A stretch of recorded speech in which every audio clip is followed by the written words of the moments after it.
carrying on reviewing this Empire of Normality here. Okay, so we're carrying on reviewing it.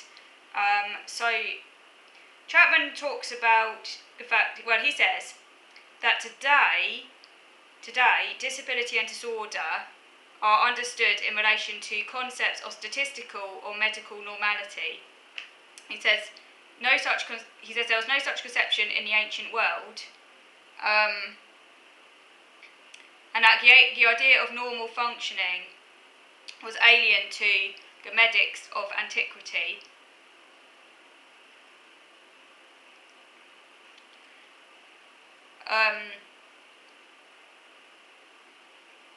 And he says that illness was conceived of as being different forms of imbalance of the four humours in the body, and that health as harmony could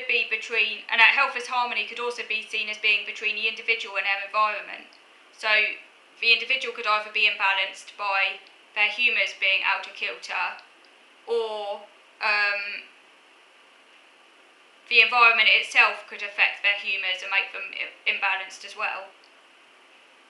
And the dominance of different humours was associated with the different seasons as well, and that could result in different illnesses. And he says that across the ancient world, to be ill was not to have a mechanical abnormality, but to be out of balance with self, others, or the environment.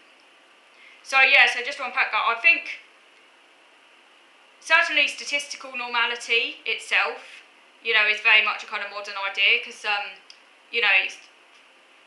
for growth of statistics, that's a very modern field. They didn't do that in the past, like before modernity.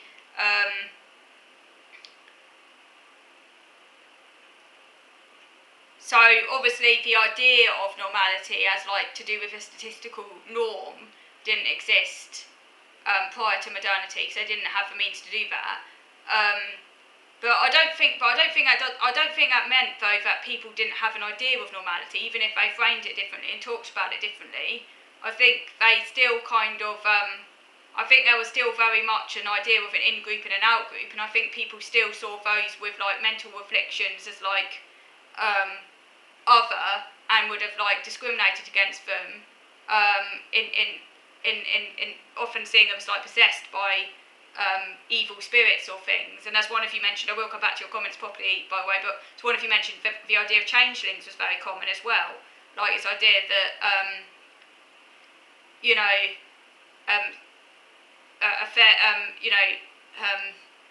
fairies or whatever, because people were very superstitious and believed in fairies and things like that.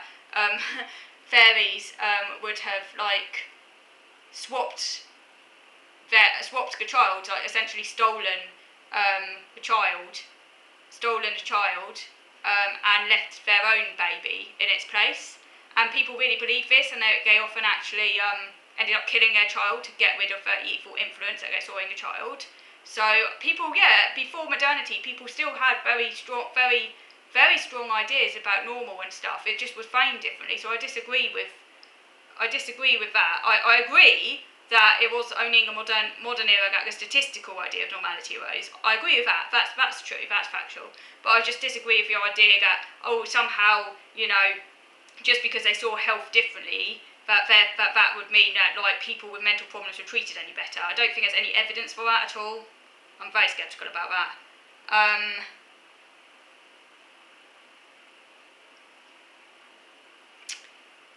And then he talks about the new mechanistic understanding of a body that arose in modernity, and he links the machine metaphor to. He talks about the birth of a machine metaphor, which is very much linked in the 17th century to the French philosopher Descartes, birth of the Enlightenment, growth of reason, and this likened the healthy or sick body to a well-made or broken clock. And this rejected the traditional vision of a body as a dynamic organism made up of competing humours, and positioned in relation to different environments.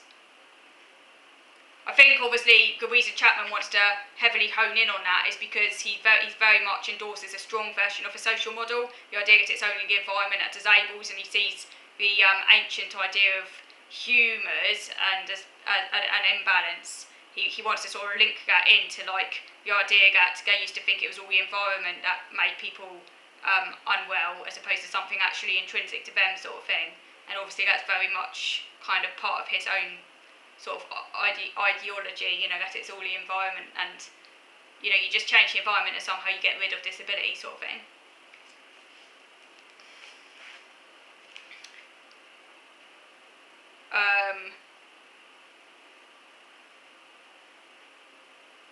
So he, but even if they did have more of that view back in the past, even if they did see illness more in relation to the environment, that doesn't mean that back in those days they treated sick and disabled people any better, particularly if they saw like evil spirits as being at play.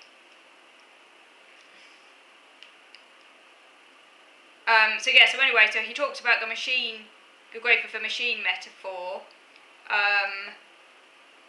the growth of that in the Enlightenment. He sees as a departure to the earlier equilibrium model.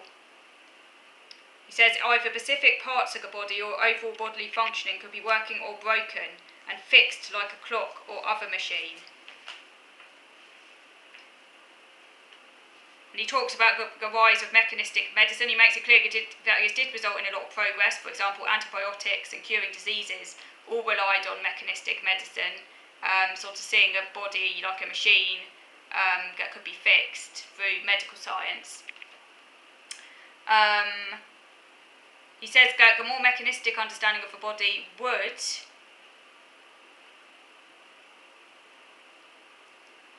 become increasingly dominant in the latter half of the 19th century, paving the way for modern medicine. He talks about the shift to the individual machine metaphor, not as an inevitable product of scientific progress, but very, very situated in this historical context, which is the rise of the capitalist economic system. So again, he talks about how the sort of timeline of this. So he talks about feudalism, sort of from the 9th to 15th century in Europe, which was developed out of the breakdown of the Roman Empire, whose growth relied on slavery. And then he talks about how by the 4th century, due to slave revolts, landlords were forced to give former slaves their own land to live on, and at the same time free agricultural workers needed to turn to local lords for protection. Both former slaves and former free workers became peasants or serfs, and they had access to common forests, while also having duties towards their lord in exchange for protection. He says that at that time, so during feudalism, production levels were low, and most worked from home, producing little more than they needed to survive. There were no set deadlines or quotas, and people would tend to work as a family unit, and that in this context, impairments were accommodated in daily life. Now, this is where I really take issue. Impairments were accommodated in daily life. Now, were they really? Do we actually have any evidence that, do we really have any evidence that impairments were accommodated in daily life in feudal society? I don't think there's any evidence for that. I'm highly sceptical. I think, that needs to be. And Chapman doesn't really provide any real evidence to show that this is the case. This seems to me like an assertion he's making, and there's no real evidence that really.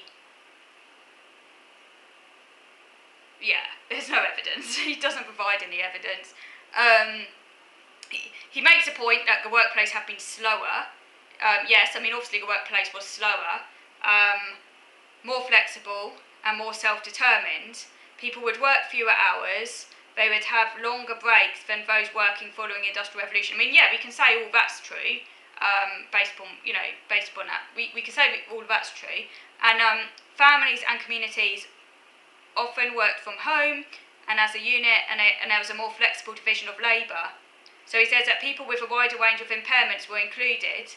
For example, a man with a cognitive disability may have been able to labour in the fields, and that there was an acceptance of a wider range of ways of functioning than accepted in the industrial era. I just do not agree with that. People would have been whipped back then. If you could... Seriously, people were not all like really nice and friendly and like, you know, supportive of people who were different in a significant way. People often wouldn't tolerate it. Like, if someone couldn't keep up in the field, this was a time of like famine. You know, people needed the food. Like, they would not have tolerated someone who couldn't work. They wouldn't have done, because it was like a question of life or death. Like, if a family had like someone who wasn't able to pull their weight, you know, and this was like an extra mouth to feed, no joke, they literally would have tried to get rid of them. And this has